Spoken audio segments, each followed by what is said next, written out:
भाई जितने भी लोगों को ये लग रहा था कि यार एसबीआई पीओ का वो लेवल नहीं आ रहा, यार एसबीआई पीओ उतना मुश्किल नहीं आ रहा जितना एसबीआई पीओ हर साल आता है, तो भाई आज एसबीआई ने आपके सामने एक इस लेवल का पेपर रखा कि सबका वो वहम दूर हो गया कि भाई आईबीपीएस पीओ इतना मुश्किल आया, एसबीआई पीओ उतना मुश्किल क्यों नहीं है। भाई आज का पेपर एग्जैक्टली एसबीआई पीओ का लेवल एसबीआई ने पूछ लिया, ठीक है।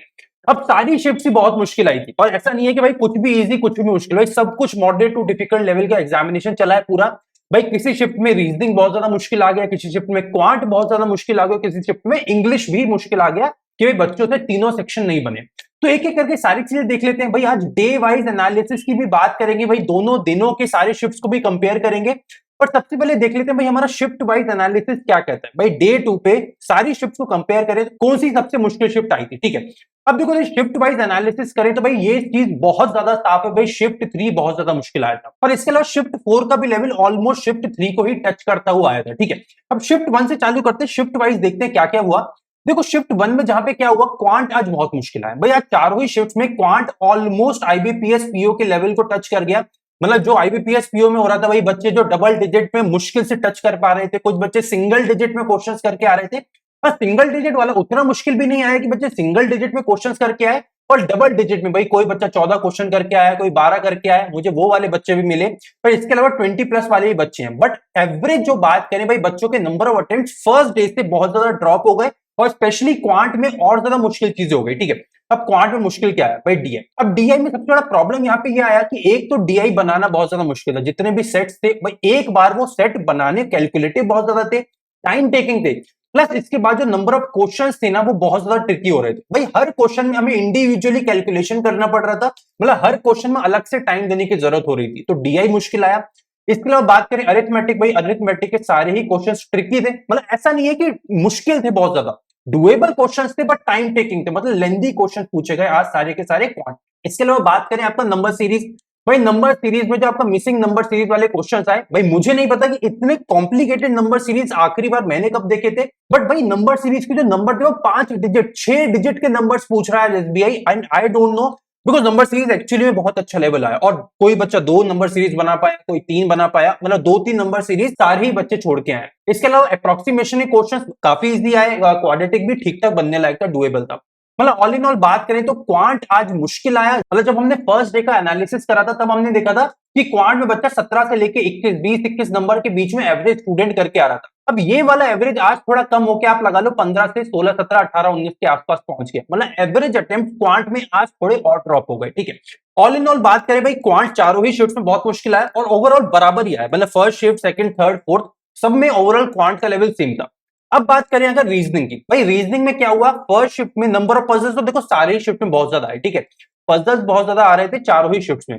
पर प्रॉब्लम ये हुआ कि फर्स्ट शिफ्ट में जो पजल्स थे वो डुएबल थे, पर क्वेश्चंस थोड़े ज्यादा कॉम्प्लिकेटेड थे, बनाने में टाइम लग रहा था। मतलब ऐसा नहीं है कि रीजनिंग बहुत ज्यादा मुश्किल आया, फर्स्ट शिफ्ट में डुएबल था पर टाइम टेकिंग था, इसलिए नंबर ऑफ अटेम्प्ट थोड़े ड्रॉप हो गए। वही सेकंड शिफ्ट में भी फर्स्ट शिफ्ट की तरह ही ऑलमोस्ट लेवल था, फर्स्ट और सेकंड शिफ्ट बराबर थे। और जो मेन गेम चेंज हुआ रीजनिंग में, वहां पे शिफ्ट हो गया भाई आपका शिफ्ट 3 में। भाई शिफ्ट 3 में एकदम से आपका जो रीजनिंग का लेवल था वो ऊपर चला गया, बिकॉज जो मिसलेनियस क्वेश्चंस थे वहां पे थोड़े से और ज्यादा कॉम्प्लिकेटेड आ गए, मतलब यहाँ पे रीजनिंग के अटेम्प्ट्स 1-2 क्वेश्चन और कम हो गए। वही अगर फोर्थ शिफ्ट की बात करें तो भाई यहाँ पे भी ऑलमोस्ट जो हमारा पेपर था ना वो थर्ड शिफ्ट की तरह ही था।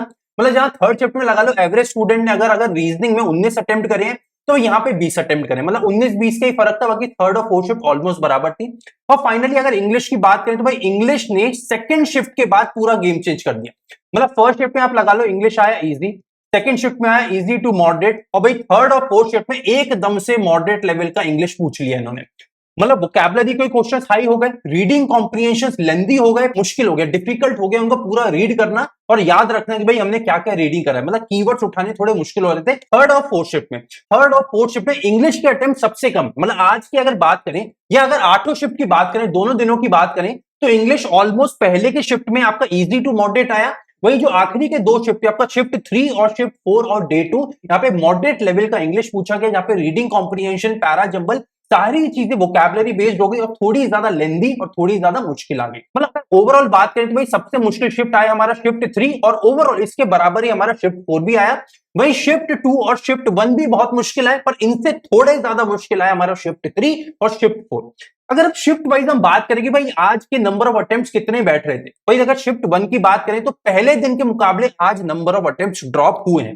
भाई ड्रॉप कितने हुए हैं, भाई अगर हम पहले दिन की बात करें तो मैंने आपको बताया था भाई 65 के आसपास अटेम्प्ट्स रह रहे थे, 62 65। भाई आज पहले शिफ्ट में आप बात कर लो तो भाई 58 से लेके 63 ये रेंज ले सकते हैं। वहीं दूसरे शिफ्ट में ऑलमोस्ट 58 से 63 की रेंज ही बैठेगी।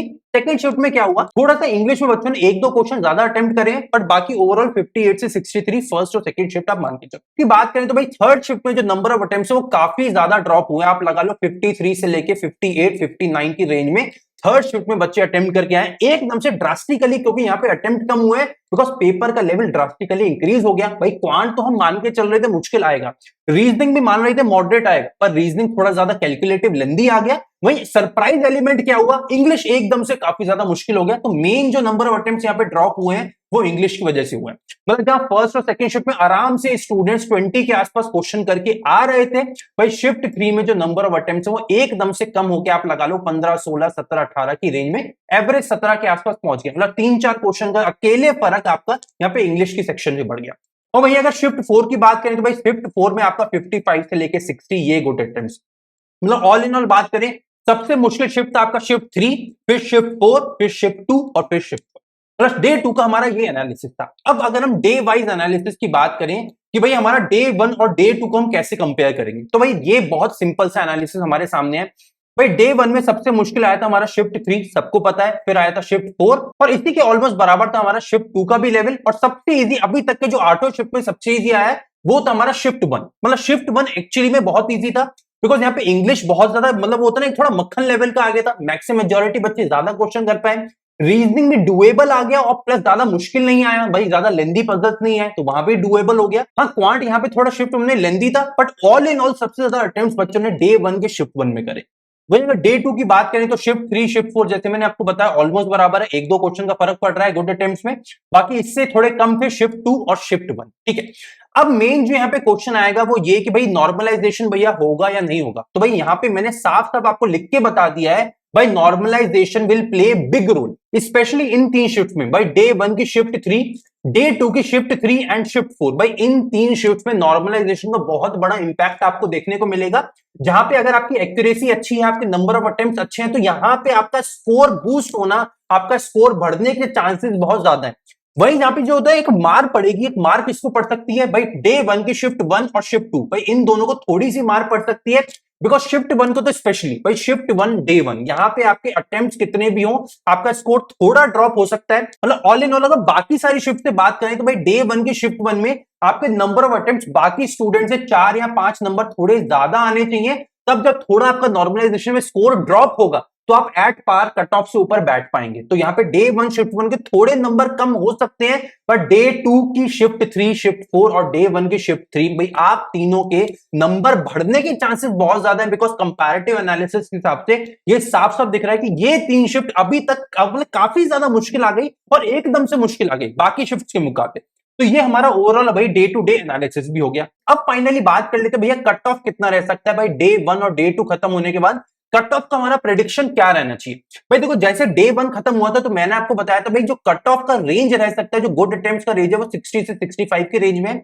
पर डे 2 को देखने के बाद भाई मुझे ऐसा लग रहा है कट ऑफ थोड़ा ड्रॉप जरूर होना चाहिए, हाँ बहुत ड्रास्टिकली नहीं, पर मुझे ऐसा लगता है भाई कट ऑफ की आपकी जो रेंज रह सकती है वो अराउंड नॉर्मलाइजेशन होने के बाद, मतलब डे 2 की शिफ्ट 3 शिफ्ट 4 और डे 1 की शिफ्ट 3 भाई आपके थोड़े नंबर इंक्रीज होंगे।